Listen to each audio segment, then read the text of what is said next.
Recipe వచ్చేసి రొయ్యలు ఎగిరండి. రొయ్యలు ఇట్లా శుభ్రంగా కడిగేసేసి ప్లేట్లోకి తీసాను.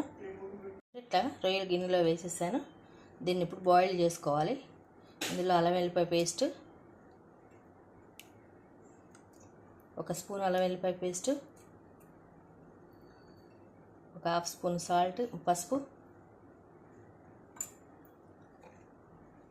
ఒక హాఫ్ స్పూన్ సాల్ట్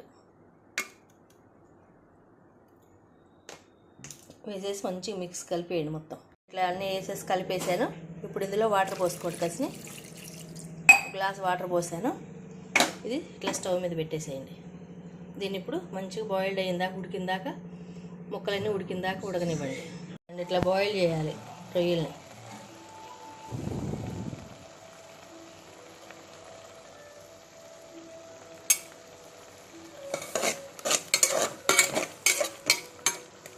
ఆ వాటర్ కూడా ఎగిరిపోయిన తర్వాత బంద్ చేసుకున్నాం.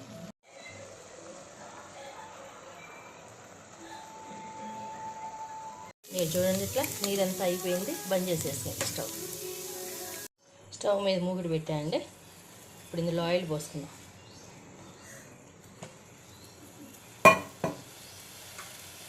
వాటర్ ఉన్నాయి కదా, వాటర్ అంతా ఎగిరిపోయాక ఆయిల్ పోద్దాం.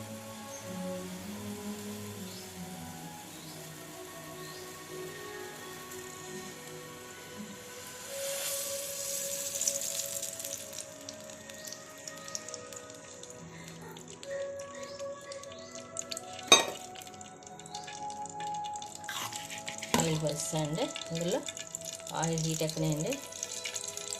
ఇందులో ఆయిల్ హీట్ ఎక్కిందండి. ఇందులో ఆనియన్స్ నేను నాలుగు ఆనియన్స్ కట్ చేశానండి. ఒక 3 పచ్చిమిర్చి కట్ చేశాను. ఇవ్వండి, మొత్తం ఇందులో వేసేసాయండి.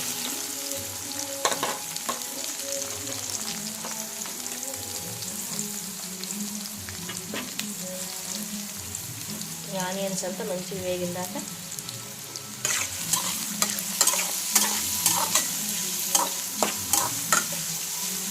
మంచిగా వేగనేయండి. పొడి వేసుకోండి. మంచిగా మొత్తం కలిసేటట్టు కూర అంతా ఉల్లిపాయంతా చూపేయండి. మొత్తం మిక్స్ చేసేసిన తర్వాత సిమ్లో పెట్టేసి కొంచెం లో ఫ్లేమ్లో పెట్టుకోండి. హై ఫ్లేమ్ అయితే మాడిపోతాయి ఆనియన్స్.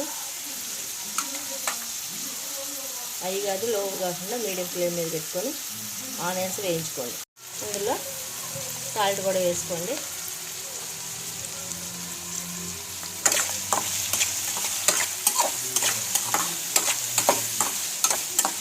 సాల్ట్ వేస్తే ఏ ముక్కలైనా, ఆనియన్ ముక్కలు కానీ, వేరే వెజిటేబుల్స్ కర్రీస్ కానీ, ఏ ముక్కలైనా తొందరగా ఉడుకుతాయండి. అందుకే ఆనియన్స్ వేసిన తర్వాత ఒక హాఫ్ స్పూన్ సాల్ట్ వేసుకుంటే ఆనియన్స్ ముక్కలు తొందరగా ఉడుకుతాయి.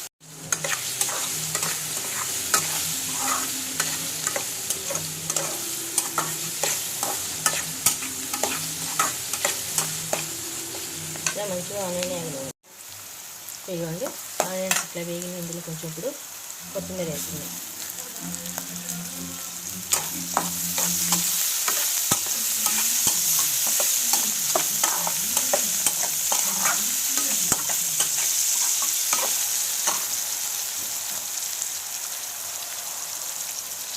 ఆనియన్ కొంచెం వేగనివ్వండి.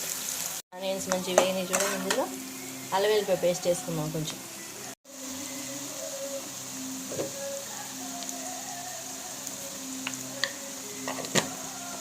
పెద్ద స్పూన్తో హాఫ్ స్పూన్ అల్లం వెల్లిపాయ పేస్ట్ వేసుకోండి. చిన్న స్పూన్ అయితే ఒక స్పూన్ వేసేసుకోండి.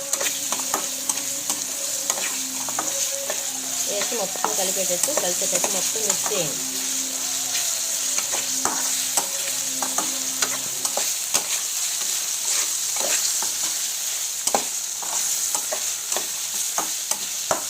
అల్లం వెల్లిపాయ తాలింపులు వేయగానే వేసిన కాసేపుకి మంచి స్మెల్ వస్తుందండి. అప్పుడు ఈ రొయ్య ముక్కలు ఇందులో వేసేసేయండి. వేసి మొత్తం అంతా కలిసేటట్టు తిప్పండి.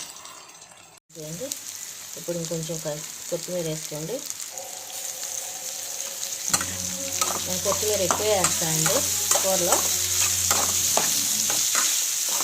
అంత వద్దు అనుకునే వాళ్ళు కొంచెం తగ్గించి వేసేసుకోండి.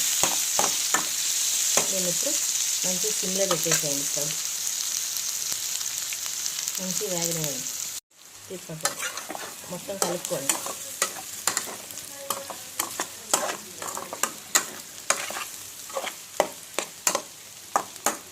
కొంచెం ముక్క మంచిగా మగ్గిన తర్వాత అప్పుడు కారం వేద్దామండి.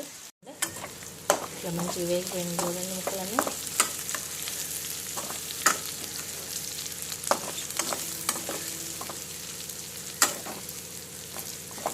ఇప్పుడు కారం వేసుకుందామండి.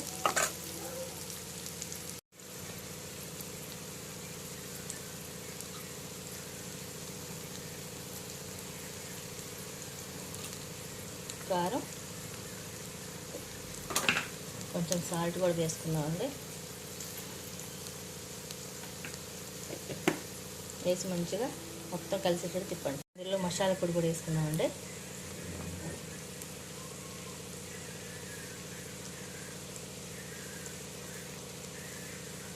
ఒక స్పూన్ మసాలా పొడి వేసేసుకోండి.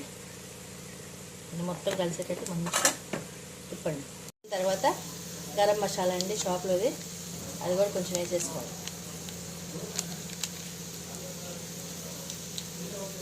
ప్యాకెట్లో సగం వేసానండి. మొత్తం కలిసేటట్టు తిప్పండి. మొత్తం ఇట్లా మంచిగా సిమ్లో పెట్టండి.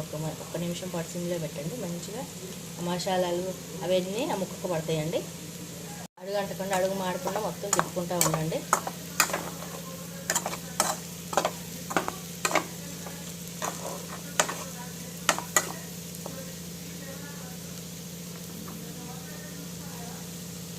అయిపోయింది చూడండి. ఇట్లా లాస్ట్ కొత్తిమీర వేసుకోండి, గార్నిష్ చేసుకోండి. చికెన్ రొయ్యలు ఈగురు రెడీ. అందరి ఇళ్ళల్లో రెడీ చేసుకొని టేస్ట్ చేయండి.